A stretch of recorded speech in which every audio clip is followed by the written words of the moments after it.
Bismillahirrahmanirrahim. Assalamualaikum warahmatullahi wabarakatuh. Waalaikumsalam warahmatullahi wabarakatuh. Innal hamdalillah nahmaduhu wa nasta'inuhu wa nastaghfiruh wa na'udzu billahi min sururi anfusina wa min sayyiati a'malina. May yahdihillahu fala mudhillalah wa may yudlil fala hadiyalah. Asyhadu an la ilaha illallah wahdahu la syarikalah wa asyhadu anna Muhammadan abduhu wa rasuluh. Allahumma shalli ala Muhammad wa ala ali Muhammad kama shallaita ala Ibrahim wa ala ali Ibrahim wa barik ala Muhammad wa ala ali Muhammad kama barakta ala Ibrahim wa ala ali Ibrahim innaka Hamidum Majid. Ya ayyuhalladzina amanu taqullaha haqqa tuqatih wa la tamutunna illa wa antum muslimun. Ya ayyuhan nasu taqu rabbakumullahu alladzi khalaqakum min nafsin wahidah wa khalaqa minha zawjaha wa bassa minhuma rijalan katsiran wa nisaa wattaqullaha alladzi tasaaluna bihi wal arham innallaha kana 'alaikum raqiba. Ya ayyuhalladzina amanu taqullaha wa qulu qawlan sadida yuslih lakum a'malakum wa yaghfir lakum junubakum wa may yuti'illaha wa rasulahu faqad faza fawzan azima. Amma ba'd.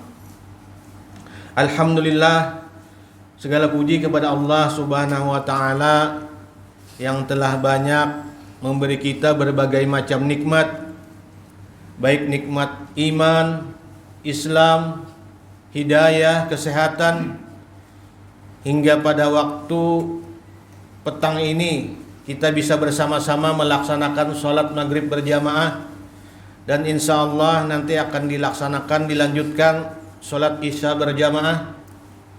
Dan ini sungguh nikmat yang sungguh besar, karunia Allah Subhanahu wa taala kita bisa berkumpul bersama-sama. Mudah-mudahan kita tergolong orang-orang termasuk yang selalu dapat rahmat oleh Allah Subhanahu wa taala. Dan juga salawat dan salam mudah-mudahan selalu terlimpah dan tercurah kepada junjungan kita Nabi Muhammad sallallahu alaihi wasallam beserta keluarga beliau, sahabat-sahabat beliau, hingga kita umatnya yang selalu bersemangat melaksanakan syariat yang dibawa oleh Nabi Muhammad sallallahu alaihi wasallam.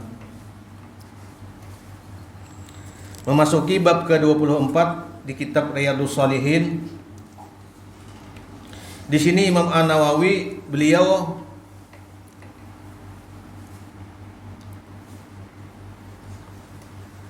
mewanti-wanti, jadi itu memberi peringatan, menyampaikan firman Allah Subhanahu wa taala di surah nomor 2 surah Al-Baqarah di ayat 44. Di sini beliau masukkan bab hukuman berat bagi orang yang menyerukan amar ma'ruf nahi mungkar namun dia tidak mengerjakannya.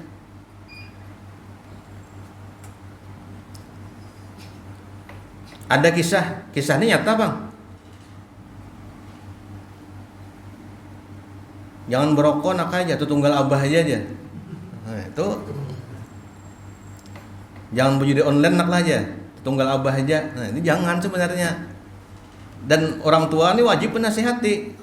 Namun orang tua harus meninggalkan apa-apa perkara yang dilarang oleh Allah Subhanahu wa taala. Jangan abah aja, abah terlanjur sudah nak aja, jangan. Harus juga bisa abahnya amar ma'ruf nahi mungkar. Di sini beliau memasukkan ayat ke nomor 44 ini, a'udzubillahi minasyaitonir rajim.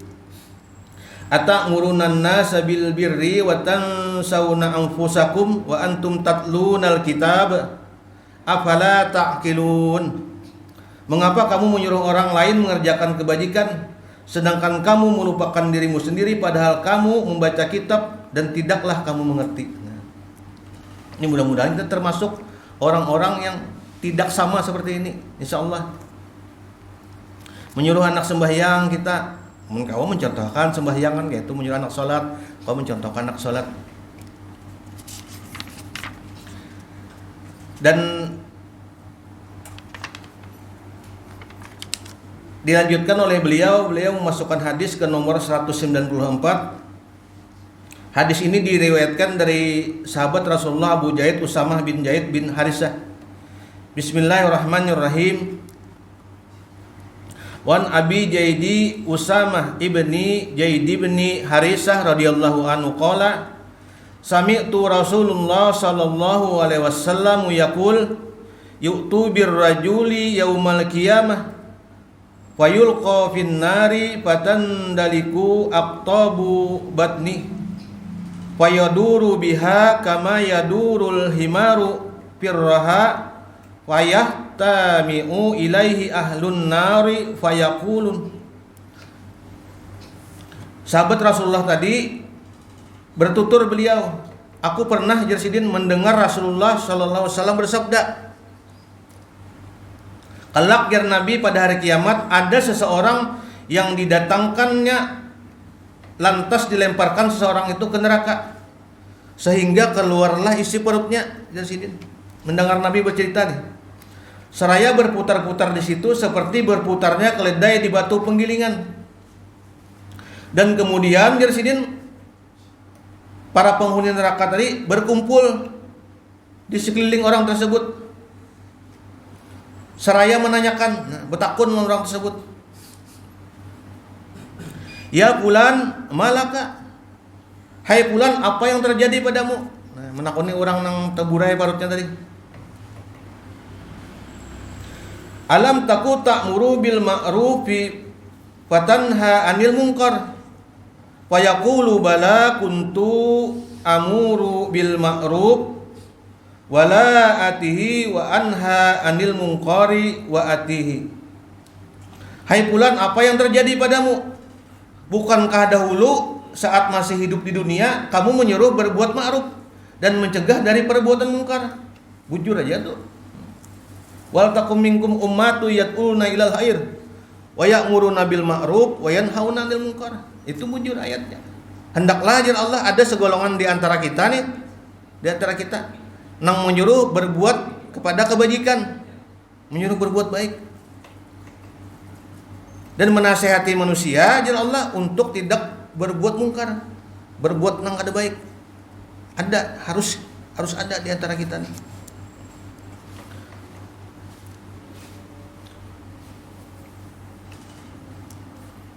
Makasih, alhamdulillah. Lalu orang tersebut menjawab, Mbah ditakuni tadi, hai fulan apa yang terjadi padamu? Bukankah dahulu saat masih hidup di dunia kamu menyuruh berbuat ma'ruf dan menyuruh mencegah dari perbuatan mungkar? Bujur aja deh pepadahannya. Lalu orang tersebut menjawab, bala, benar, bujur. Dahulu aku memang pernah menyuruh berbuat ma'ruf, tapi aku tidak mengerjakannya. Dan aku memang mencegah dari perbuatan mungkar, namun aku nih melanggarnya. Jangan berbuat jalim, jangan bermaksiat, tapi menggawi. Tutup judi online soalnya bertambah situsnya. Nah, misalnya tuh, ini kan perbuatan yang kada benar nih. Padahal tugasnya nih disuruh menutup pemerintah, tapi ketika bertambah.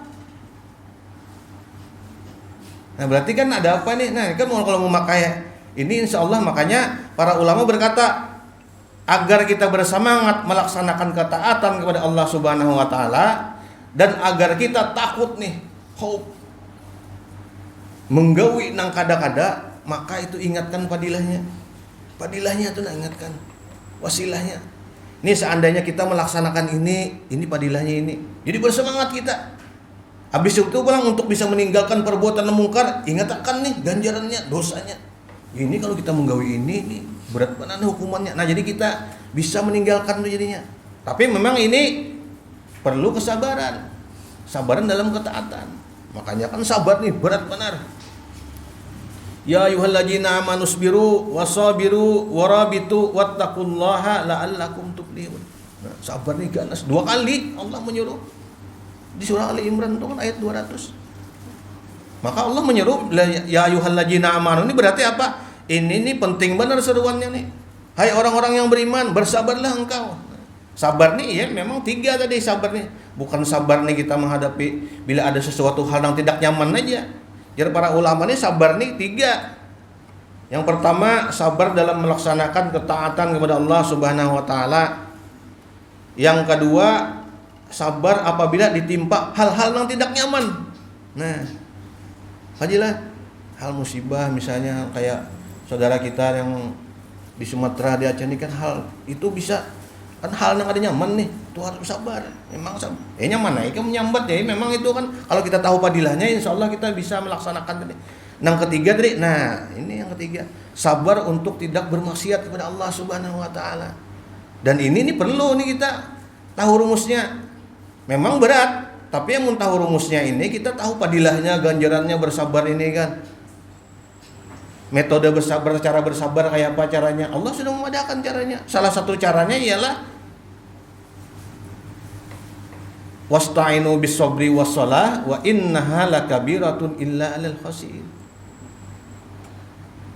Salah satu cara kita supaya bisa sabar, istiqomah dalam ketaatan tuh dicangkali sembahyang. Ini Allah yang berkata. Tapi memang ya Allah, wa innahu lakabiratun illa 'alal khashiyin. Ini memang berat kecuali bagi orang-orang yang khusyuk khashiyin. Jadi para ulama di tafsir Ibnu Katsir yang orang khusyuk khashiyin ini ialah orang yang istiqomah. Istiqomah. Dan istiqomah ini caranya, nah salah satu caranya kita ya berkawan dengan orang-orang yang melaksanakan ketaatan. Semoga termasuk kita di sini nih. Nah, rindu keganangan lawan kawan, ulun gin keganangan lawan paja keganangan kadang kita kan bertamu-tamu kawan. Karena Nabi yang berkata sesungguhnya ya Rasulullah nih roh-roh itu seperti pasukan. Nah, bayangkan. Nang kayak pasukan soalnya kita nih. Bila kada sesirkel, ini berjauh. Nabi yang memadakan. Roh-roh itu seperti pasukan dan dia akan mencari orang-orang yang sama di pasukannya. Nabi yang berkata, jiwa kita nih mencari ketentraman untuk dekat sama-sama orang nang nih. Seliting aja lah.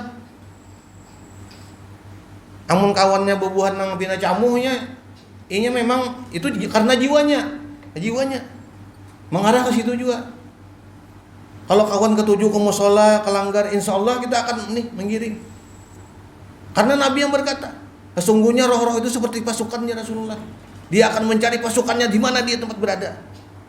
Ini aku kompi berapa, nah kompi. Ini roh kita yang mencari. Jadi memang dari hadis-hadis lain Nabi sudah berkata juga banyak tentang disuruh berkawan tuh dengan orang-orang yang sejiwa. Nah salah satunya kan kalau kita tahu padilahnya, kita bersemangat melaksanakan ketaatan kepada Allah Subhanahu wa taala. Walaupun misalnya nih berat, apalagi yang saudara kita ditimpa musibah nih, melaksanakan ketaatan ini berat, ada gampang-gampang. Kita alhamdulillah juga masih ada yang dimakan. Belum ada mendengar berita tuh sampai berapa semingguan tuh yang daerah yang agak yang terpencil, terisolasi itu akses tuh ada awat lagi semingguan tuh kan ada kabarnya lagi, orang yang dari luar tuh kan tahu lagi. Mau bayangkan itu kan Allah tuh menguji itu berat. Dan memang Allah memberi musibah nih di antara orang-orang tuh ada nang ujian, ada nang gara-gara karena dirinya sendiri ada. Tapi bagi orang yang melaksanakan ketaatan kepada Allah Subhanahu wa taala itu adalah ujian baginya. Mudah-mudahan itu adalah ujian bagi saudara kita, ujian. Dan Allah pasti akan meninggikan derajatnya. Dan salah satunya kita nih, salah satunya bagi kita ialah mendoakan saudara kita, keluarga kita nih yang diuji tuh. Mudah-mudahan nih bertambah nih ketaatannya kepada Allah Subhanahu wa taala dan ini ditolong Allah Subhanahu wa taala.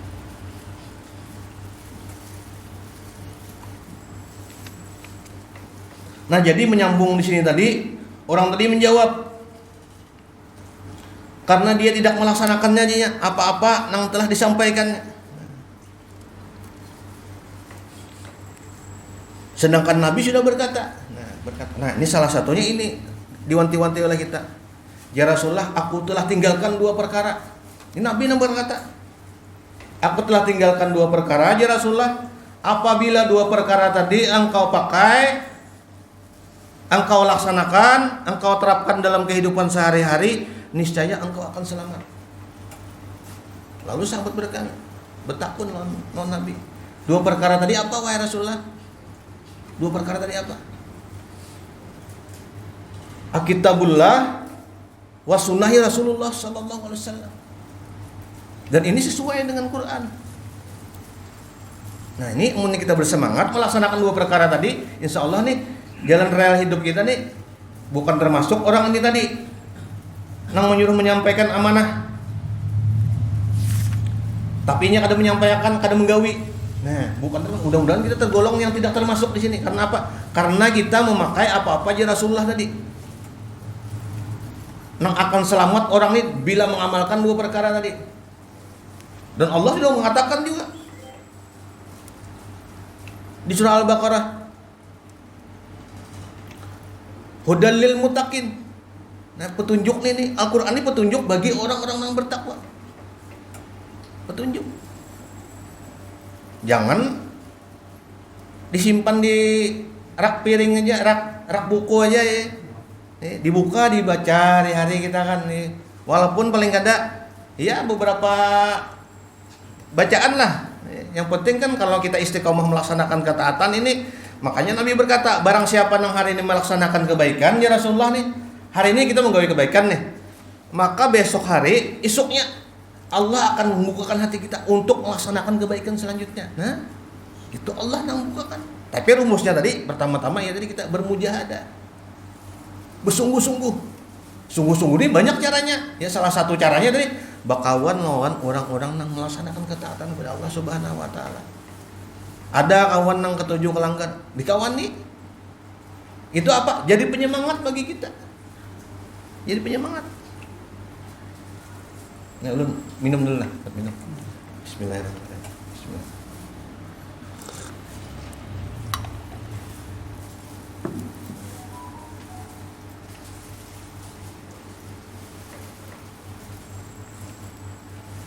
Salah satunya tadi supaya apa? Supaya jangan ditimpa yang tadi. Menyampaikan apa yang disampaikan, disuruh melaksanakan ketaatan. Habis itu pulang menyampaikan untuk menyuruh orang meninggalkan hal-hal yang maksiat. Tapi orang tadi melanggar dua-duanya. Apa yang disuruh melaksanakan ketaatan kepada Allah Subhanahu wa taala tidak dilaksanakannya. Habis itu pulang apa-apa yang disuruh ditinggalkan, jangan digawi, inya melanggarnya malah. Karena salah satunya inya tadi tidak nih memakai apa-apa yang dipakai Nabi tadi, yang diajarkan Nabi tadi. Meninggalkan dua perkara tadi. Meninggalkan dua perkara. Kitabullah dan as-sunnah Muhammad Rasulullah SAW. Jadi kita boleh aja mengklaim. Ana uhibbu Rasulullah sallallahu alaihi wasallam. Wahai Rasulullah, kami ini mencintai engkau dan Allah. Itu boleh. Tapi cinta kita nih sesuai ada dengan amalan kita. Dan ini Allah jauh-jauh hari sudah mengatakan. Ribuan tahun sudah. Allah mengatakan sudah. Allah mengatakan. Bujur ya, Quran ada di rumah. Tapi gawian kita hari-hari kita mencintai Nabi dan Allah sesuai kita dengan petunjuk Nabi Muhammad SAW. Nabi yang mengatakan. Ulun tadi siang khutbah di Anjir Pak Jai. Nah, jadi ada jamaah. Ini kisah ini nyata, bujur. Nah, jadi kisah ini si Din membagikan di WA.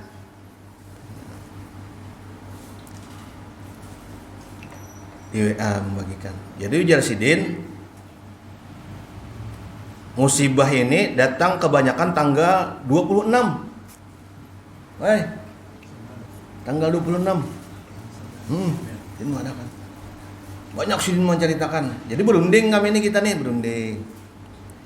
Di WA. Nah, jadi Pak, dengan musibah ini Jasidin bagus aja mengatakan, bagus. Hendaklah kita nih lebih meningkatkan ketakwaan kepada Allah Subhanahu wa taala nih supaya Allah nih memberi rahmat lawan kita. Kita jangan melaksanakan maksiat. Cuma poinnya tadi yang bermasalah tadi mempercayai tanggal tadi. Nah, itu kan termasuk salah satu nang diwanti-wanti oleh Nabi Muhammad SAW. Termasuk kita mempercayai sesuatu yang bisa menimbulkan mudarat dan sesuatu yang bisa mendatangkan manfaat. Yang tidak ada dalilnya dalam syariat. Nah, namun ada dalilnya bisa, boleh. Yang mendatangkan manfaat misalnya Nabi misalnya adalah Nabi menyemangati kita. Hendaklah ya Nabi engkau cangkali datang subuh, bangun subuh misalnya. Rak'ataini fajri khairum minad dunya wa ma fiha misalnya nih. Ya Nabi, barang siapa yang menggawi sembahyang 2 rakaat subuh, maka itu padilahnya lebih baik daripada dunia dan isinya. Nah, itu kan padilahnya. Jadi bersemangat kita nih melaksanakan ketaatan kepada Allah Subhanahu wa taala. Habis itu pulang, ya Nabi, barang siapa nang meninggalkan apa-apa yang disampaikan oleh Nabi Muhammad sallallahu alaihi wasallam dalam beribadah misalnya, Nabi memadahkan ini Nabi wanti-wanti dan kita boleh mempercayainya dan harus, bukannya boleh aja. Barang siapa yang meninggalkan perkara yang disampaikan disunahkan oleh Nabi Muhammad sallallahu alaihi wasallam dan dia meninggalkannya dan dia mengerjakan perkara-perkara yang tidak disunahkan oleh Nabi Muhammad sallallahu alaihi wasallam, maka orang tersebut akan mengalami kelelahan dalam ibadah, lapas sorangan. Nah, ini kan kita harus mempercayai. Ada ini tadi Sidin tadi menyampaikan bahwa tanggal 26 ini harus dipercaya bahwa tanggal 26 ini bisa berbahaya, menimbulkan mudarat bagi kita. Nah, itu bujur aja sebenarnya. Kalau ada termasuk tanggal misalnya apabila kita misalnya nih tidak melaksanakan ketaatan kepada Allah Subhanahu wa taala, maka mungkin Allah akan memberikan ajab kepada kita. Nah, itu kan masuk akal. Ada ini tidak ada dalam syariat. Ini berarti termasuk tatayur. Dan Nabi sudah mewanti-wanti. Janganlah engkau ya Nabi tatayur nih. Mempercayai sesuatu bisa menimbulkan mudarat dan mempercayai sesuatu bisa menimbulkan manfaat. Yang tidak ada arahan dalam syariat. Nah, ini kan bisa termasuk dalam surah Luqman ayat 34. Hanya Allah yang mengetahui besok kita mati di mana. Allah yang tahu. Apa nang dalam rahim Allah nang tahu. Nang zaman ini USG itu mengetahui benaham nang sudah jadinya kada tahu kita kawaka hendak anak bini anak lainnya dak awa. Itu Allah yang memberi. Ini surah Luqman ayat 34 ayat terakhir. Allah sudah mewanti-wanti. Kalau kita dulu mengetahui berarti kita mengetahui perkara-perkara yang gaib lah. Oh, kada bisa. Nabi aja mengetahui sesuai dengan wahyu. Nah, ini kan penting bagi kita untuk apa? Meluruskan akidah kita. Padahal itu perkara-perkara kecil aja tuh, gara-gara tanggal aja. Tapi itu bisa meluruskan akidah. Apalagi mempercayai hal-hal yang tidak dapat manfaatnya. Meminta kepada sesuatu, kepada hal-hal yang tidak disunahkan oleh Nabi Muhammad SAW, kita memohon kepada sesuatu. Meminta kepada pohon. Sampai-sampai lu mendengar kisah apa nih lah? Kisah kaum di Anjir. Jadi daerah situ ada di Palaberapa, ada kuburan tuh panjangnya tuh berpuluh-puluh meter. Berpuluh-puluh meter. Jarak kuburan tuh hanya aja timbulnya. Nah, itu kan kita mempercaya hal-hal yang di luar nalar. Tapi banyak yang percaya. Banyak. Dan seandainya benar juga, itu apa? Karena misalnya benar juga, itu ada bisa menimbulkan kemanfaatan bagi kita. Yang menimbulkan kemanfaatan bagi kita itu apa? Diri kita sendiri melaksanakan ketaatan kepada Allah Subhanahu wa taala. Apalagi orang-orang yang mati tidak bisa membantu kita, malah kita yang memberikan, ya Allah, ampuninya, rahmatinya. Allahumma ighfirlaha, Allahumma ighfirlahu. Malah kita yang mendoakan orang yang sudah meninggal. Bukan kita meminta kepada orang-orang yang sudah mati. Nah, ini kan terkadang perkara-perkara kecil yang kita anggap remeh, tapi ini bisa apa? Meluruhkan akidah kita. Nah, kalau begitu dilaranglah kita ziarah kubur. Oh, di ziarah kubur disunahkan. Malah misalnya hari-hari punya ada waktu.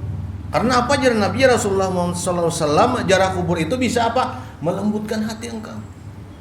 Dan menderaikan air mata. Dan paling penting lagi, dan mengingatkan engkau kepada kematian. Nah, ini kan baik benar nih. Karena apa? Nabi yang berkata, baik benar mengingat mati ini. Karena apa? Nang bila orang rancak mengingat kematiannya, berarti apa? Itu adalah manusia yang paling cerdas. Nabi yang berkata.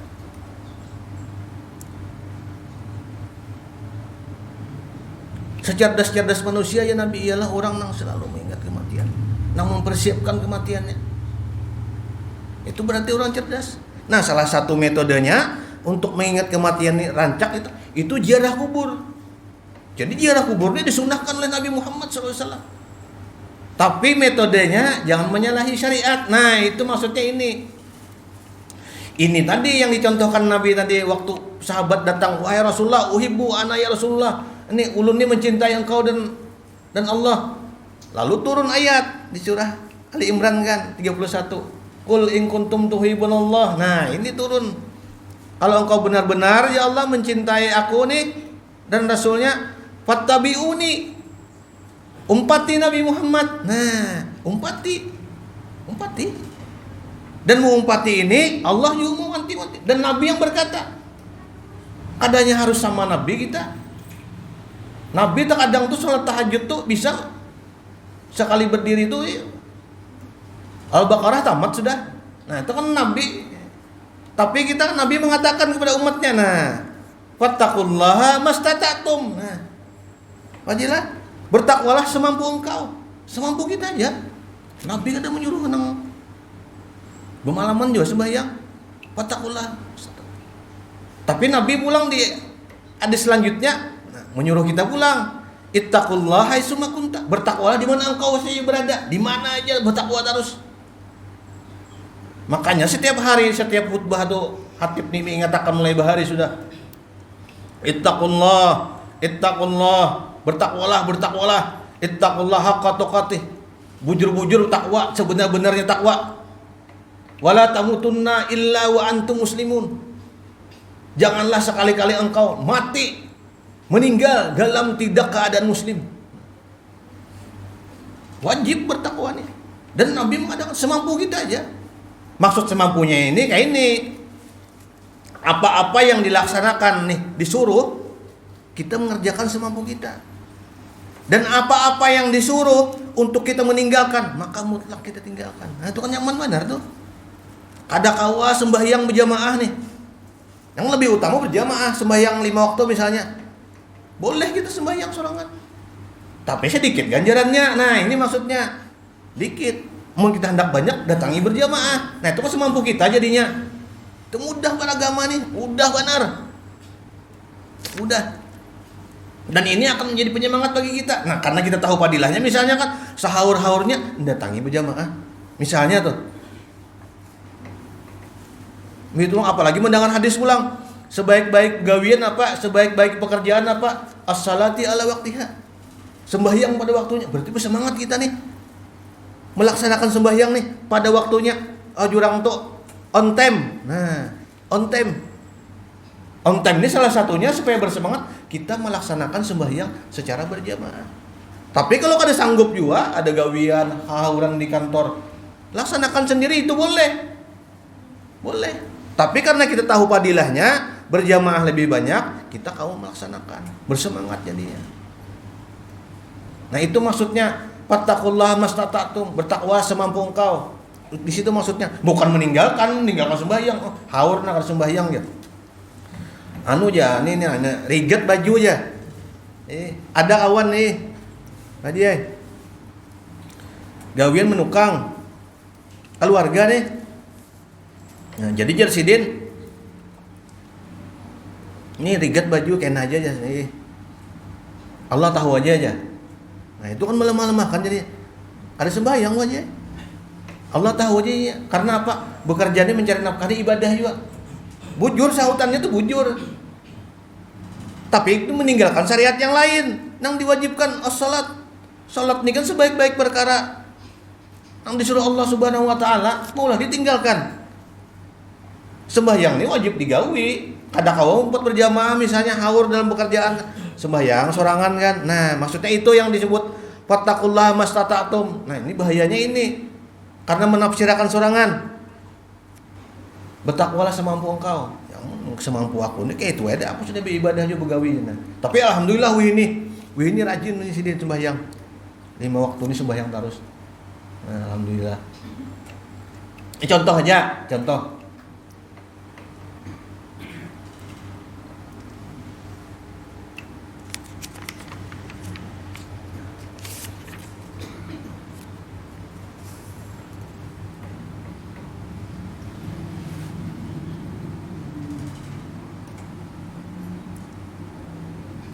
Nah ini tadi, nah berkaitan lawan musibah-musibah tadi yang ulun bacakan nih. Sebenarnya banyak. Jar para ulama nih, beberapa sebab turunnya musibah. Nah turunnya musibah beberapa sebab. Yang pertama, hadis Nabi Muhammad SAW diriwayatkan oleh Bukhari. Jar Nabi Muhammad SAW, sesungguhnya Allah tidak akan menghukum suatu kaum kecuali mereka telah melaksanakan kemaksiatan. Nah, salah satunya. Yang kedua, jar para ulama ialah di surah Ar-Rum ayat 41. Zaharal fasadu fil barra wal bahri bima kasabat aydin nas liyujjiqahum ba'dal ladzi amilu la'allahum yarji'un. Dan telah tampak kerusakan di darat dan di laut disebabkan karena perbuatan tangan manusia. Nah, supaya Allah merasakan kepada mereka sebagian akibat perbuatan mereka agar mereka kembali kepada jalan Allah. Ini salah satunya. Gara-gara nang melaksanakan kerusakan segelintir orang, keempat yang lain. Salah satunya timbul musibah. Jadi yang lainnya keempat musibah. Gara-gara ini orang nang melakukan kerusakan. Gara-gara pembalakan liar tadi. Ini ujar di anu Jopang. Lawan nang pembalakan liar, main bedom berduaan. Ya apa kisahnya? Itu kan terlalu benar sih. Jangan mendekat barang, mun kita tahu ini kriminal gitu nah. Ini malah bedom berduaan lagi apa? Itu kan terlalu tuh menyakiti rakyat tuh nah, terlalu benar.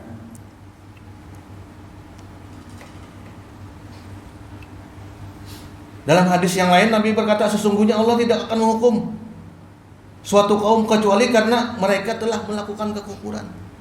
Itu kufur pada nikmat Allah. Bukannya kada boleh mana bang kayu boleh cuma jangan nang amburadul habis-habisan tuh kan sampai dikaut ke dalamnya sampai balubang gunung. Nah ini contoh aja bang nih bagi yang mengerti ini mungkin lebih tahu lagi nih permasalahannya. Habis itu jar para ulama yang ketiga nih Allah menurunkan musibah nih ada di surah Asy-Syu'ara ayat 30. A'udzubillahi minasyaitonir rajim. Wa ma asabakum min musibah fa bima kasabat aydikum wa ya'fu an katsir. Dan musibah apa saja yang menimpa kamu maka disebabkan oleh perbuatan tanganmu sendiri dan Allah memaafkan banyak dari kesalahan-kesalahan engkau. Sesungguhnya ya Rasulullah dosa-dosa itu dapat menyebabkan musibah. Gara-gara nang segelintir berdosa nang talain taumpat juga talibat juga. Sampai-sampai pernah Aisyah berkata, betakun lawan Rasulullah. Wahai Rasulullah, ini hadis sahih Bukhari dan Muslim. Wahai Rasulullah, sesungguhnya nih ada segelintir orang yang diajab oleh Allah Subhanahu wa taala. Mulai ujung sampai ke ujung. Padahal di antara orang-orang yang mulai ujung sampai ke ujung itu ada orang yang tidak tahu menahu ya Aisyah. Ada orang berjualan di pasar dan ada orang yang bekerja di tempat pekerjaannya. Namun dia dapat juga nih kehancuran tadi. Nah, jadi Nabi mengatakan, sesungguhnya aja Rasulullah orang itu dimatikan nih sesuai dengan kehidupannya dan Allah dibangkitkan nanti sesuai dengan apa pekerjaan sebelumnya. Nah, jadi insya Allah orang-orang yang tidak melaksanakan maksiat walaupun itu diberi Allah ujian cobaan, keempat juga terlibat juga, ini kada mendapat dosanya. Walaupun memang perbuatan yang musibah itu turun karena dosa, tapi orang yang kada melakukan ya ada apa-apa. Malah Allah mengatakan, Nabi kan mengatakan salah satu hadis kan orang-orang yang meninggal tenggelam itu salah satunya orang itu mati syahid. Salah satunya.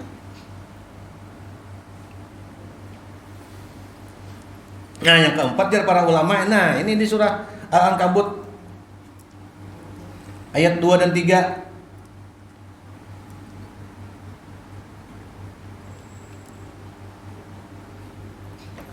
Ahasiban nasu ay yasraqa ayyaqulu amanna wa hum la yubtanun walaqad fatannal ladzina min qablihim fala ya'lamanallahu alladzi shadaq wa la ya'lamanallahu al-kadhibin.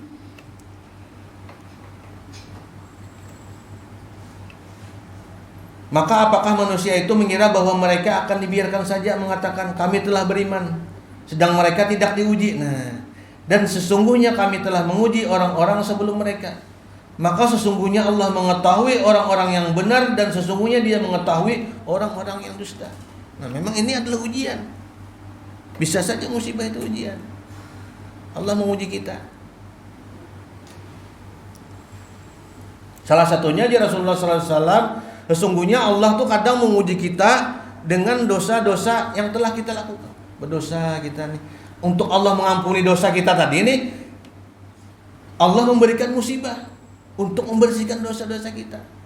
Bagi orang yang beriman, kan pasti kita berdosa semuanya, pasti ada. Makanya aja Rasulullah, sesungguhnya nih aku nih Nabi Muhammad tuh setiap hari ini selalu mengucapkan istighfar minimal 70 kali. Hatta dalam sampai ada hadis yang lain sahabat bertanya, aku pernah menghitung Nabi Muhammad SAW satu majelis sekali duduk nih nah beristighfar 70 kali. Nah bayangkan, berarti ratusan kali sehari. Saking pentingnya kita beristighfar nih. Mohon ampun kepada Allah Subhanahu wa taala. Yang kelima, jar para ulama, Allah memberikan musibah kita nih, bisa aja itu musibah tuh peringatan bagi kita. Nah, peringatan. Peringatan ini terkadang memang karena diri kita. Jadi Allah memberi peringatan kepada kita. Sesungguhnya aja Nabi Allah memberi peringatan kepada hambanya dengan musibah agar mereka kembali kepadanya. Kadang dalam mencari pekerjaan ini kita bisa kali ingat lagi yang udah diberi peringatan. Makanya Nabi pernah berkata, ya Nabi nih, 4 perkara, apabila 4 perkara ini dilaksanakan bagi seorang pekerja, semuaan kita nih, maka orang tersebut dalam kebaikan setiap saat, akan beruntung terus. Beruntung terus. Yang pertama ya Rasulullah, orang tuh bersifat jujur. 4 perkara nih, pasti untung kita. Berdagang kita Pak Haji Masrullah, mudah-mudahan termasuk kita nih. Atau di kantor kah, apa dan di mana kah? Pokoknya bilanya 4 perkara ini Nabi Ika melaksanakan, maka engkau pasti beruntung. Yang pertama, engkau bersifat jujur. Jujur. Jangan misalnya tulisannya 5.000 sekilo. Misalnya tuh, sekali diparaki didatangi 5.000 yang ini Pak ya, yang ini 10.000 aja. Nah, itu kan meninggalkan kejujuran, dan ini fakta terjadi. Memang disampaikan, tapi itu gharar. Dalam agama itu gharar ini menghilangkan keberkahan. Halal jual belinya halal, tapi itu gharar, ada yang disembunyikan. Seharusnya supaya tidak ada gharar, tulis sih nang teburuk 5.000, nang bersih 10.000, karena apa jadi masalah. Jadi orang singgah tuh tidak ada keraguan jadinya, tidak ada yang disembunyikan. Nah ini kan contoh nih. Padahal sebenarnya itu semangat ini melaksanakan menulis ini bagus banget tulisannya nah, supaya payu. Itu benar sebenarnya. Cuma meninggalkan gharar tadi karena apa? Tidak mengetahui agama tadi. Dan itu hilang keberkahannya. Dan orang singgah misalnya, dikisahkannya ini 5.000 dong ini Pak ya. Ini 10 ya. Nukare orang akhirnya 10, tapi hati dengan apa? Nah, ada kesangkalan. Dan itu jadinya meninggalkan 2 perkara. Sedangkan melihat 2 perkara ini kada termasuk di Nabi ini, gharar dan hiyar. Hiyar ini katanya kesepakatan, keikhlasan. Kada ikhlas hati kita jadinya, gara-gara gharar tadi ada yang disembunyikan. Dan ini keberkahan hilang jadinya. Nah, ini kan kita paham, kita bisa ingat jadinya. Oh, ini berarti ini syariat agama ini kada kayak ini cara berdagang. Nah, itu kan paham jadinya. Kita bisa meninggalkan yang gharar tadi. Kalau yang kita memikirkan asal payu aja, pada apa-apa. Bisa orang singgah, aku jelaskan aja, aku kisahkan sudah. Ini 10.000 nah ini, 5.000 nah ini. Tapi pada awalnya kadang menulis sih, harusnya ditulis sih dua-duanya. Jadi orang kan anak singgah, ada apa-apa. Kalau ini orang melihat 5.000 bagus-bagus nih, singgah aja orang. Sekalinya ini 5.000 nih gani pak ya, nang hirang-hirang nang buduk nih ya. Dikisahkan cuma sudah tersinggah orang, dan itu adalah sesuatu yang disembunyikan asalnya, dan itu berarti gharar. Nah ini keberkahannya hilang. Nah ini kan kalau kita tahu mengerti, insya Allah kita kan kadwani menggawin yang kayak ini. Nah itulah pentingnya kita berkawan kan, akhirnya tahu mendengar kisah. Yang kedua aja Rasulullah nih, kita nih harus jangan sampai meninggalkan sifat amanah. Nah di amanah di kantor misalnya nih, di kantor tugas ini kan, cuma gara-gara tanda tangannya gancang misalnya nih, gara-gara anu tadi banyak anuannya, paksa saya tanda tangannya nih. Misalnya tuh, nih izin sudah hutan gundul sudah, tapi masih jadi beri izin lagi, kada sesuai amat misalnya tuh. Karena apa? Karena ini kadang mengerti tadi bahwa pasti beruntung. Yang lain ambil aja. Aku ini rugi kadang ambil misalnya. Cuma mun kita ingat 4 perkara tadi Nabi pasti beruntung nih karena ini ada aja karena ganjaran. Nah, kita bersemangat jadinya kita melaksanakan ketaatan, tahu padilahnya. Yang ketiga aja Rasulullah nih, jangan sampai mengambil yang kada halal, yang haram. Jangan perkara ini bujur pang nih, ini pepatah aja badan lah, mencari yang haram yang halal ya, apalagi yang halal ya. Pak ini pepatah ini memang kan situasi ekonomi ini benar. Tapi kan kalau kita ingat perkara tadi bahwa seseorang yang bisa nih menanamkan di hatinya sifat 4 perkara tadi, maka setiap kehidupannya, perdagangannya tidak akan merugi. Ingat, ini jangan sampai mengambil yang haramnya, pasti beruntung. Yang keempat ya Rasulullah, ialah dalam setiap kehidupan interaksi kita jangan sampai meninggalkan akhlak yang mulia. Nah, akhlak mulia ini penting. Dan ini memang terjadi di pasar-pasar. Ini contoh aja Bang, misalnya di pasar jalan kan banyak kan Pak, baju Pak, singgah orang aja kalau berapa harganya ya misalnya 150 ya. Jangan pedagang nih. Jadi terkadang juga nang pembeli ini menawar juga kan wajar itu tahu menawar, cuma menawar kejauhan misalnya pasarannya kan 100 misalnya nih contoh, awak kali 50 ya. Jadi karena emosi kan nang pedagang nih cari aja sebanjaran ke dada ya. Nah itu kan pada meninggalkan akhlak yang mulia, meninggalkan anak mulia. Sebenarnya kalau nyak ada kawal sudah kada kawal lagi Pak harganya kada masuk lagi lawan modal sudah kada apa-apa jadi masalah. Tetapi kita tetap dalam real akhlak yang mulia. Nah, ini penting, amun kada tahu rumusnya kita bisa tersauti. Jangan sampai meninggalkan anak mulia. Ya, tetukarnya kada sampai ini sudah kalimat sudah nang kada baik. Makanya aja Rasulullah nih apa perkara apa yang paling banyak menyebabkan orang masuk ke surga dan perkara apa yang paling banyak membuat orang masuk ke neraka. Perkara yang paling banyak ya Rasulullah yang membawa orang ke neraka ialah ini dan ini. Lisan dan kemaluan. Kemaluan bisa menjaga, tapi lisan kan bisa kita. Apalagi zaman ini Pak Jila. Zaman WA kadang kita kada sadar lagi nih mendengar yang sauti lagi, sauti terus kadang-kadang sampai berlebihan juga sautan kita. Ini kan penting. Kalau kita mengerti real tadi kita ibu nih sia-sia ya. Ada apa juga kada disautin nambah kasar-kasar ya. Pacangan yang rugi juga kita. Maka Nabi menjamin di Rasulullah. Sampai Rasulullah kan Allah aja Nabi menjamin seseorang nih mendapatkan rumah di pinggiran surga. Di pinggiran aja Bang. Mau di pinggiran gitu malah. Atau dia dapat rumah gitu. Bagi orang yang meninggalkan perdebatan, meninggalkan bahwal, walaupun inya di pihak yang benar. Nah, bayangkan. Ini kan mau tahu rumusnya kita, walaupun ini berat, memang bujur aja. Yang mana aja menyambat jaya ulun gitu. Karena kita tahu padilahnya, jadi kita paling kada misalnya tersauti astagfirullahaladzim nih. Ini gana mana padilahnya nih. Kau ingat jadinya kita amun yang kada tahu ranjah terus. Wah, iya juga aja. Sampai-sampai kan ada pepatah. Malah di kantor-kantor, aja ulun baca di Banjarbaru tuh. Anda sopan kami segan ya. Itu padahal kada layak. Jangan mengharap orang sopan kita. Segan tuh, kita berdua lu bahalat nang mulia juga. Amun Anda kada sopan, kami ranjah terus. Nah itu jangan. Dan ini memang ini berat, makanya kan sabar tadi dalam melaksanakan ketaatan nih berat. Selain sabar bila tertimpa musibah, atau sabar untuk tidak bermaksiat kepada Allah Subhanahu wa taala. Tapi ini padilahnya kita ini saling ingat-ingatakan. Saling ingat-ingatakan. Tahu padilahnya. Nah, makanya jar para ulama ini dipakai terus nih. Supaya kita bersemangat melaksanakan ketaatan kepada Allah Subhanahu wa taala, ingatkan nih ganjarannya apabila kita berbuat baik. Habis itu ingatkan wanti-wanti apabila kita bermaksiat, apa ganjarannya. Nah, itu insya Allah kita bersemangat terus melaksanakan ketaatan. Nah, mudah-mudahan nih hadis yang sebuting dua puting, ayat sebuting dua puting nih kita nih bermanfaat bagi kita. Dan mudah-mudahan termasuk kita nih orang yang duduk di majelis yang dirahmati Allah Subhanahu wa taala. Nabi yang berkata, bila yang duduk nih di majelis nih, maka Allah nih ampuni dia, rahmati dia. Nah, mudah-mudahan termasuk ini kita orang yang dirahmati Allah diampuni.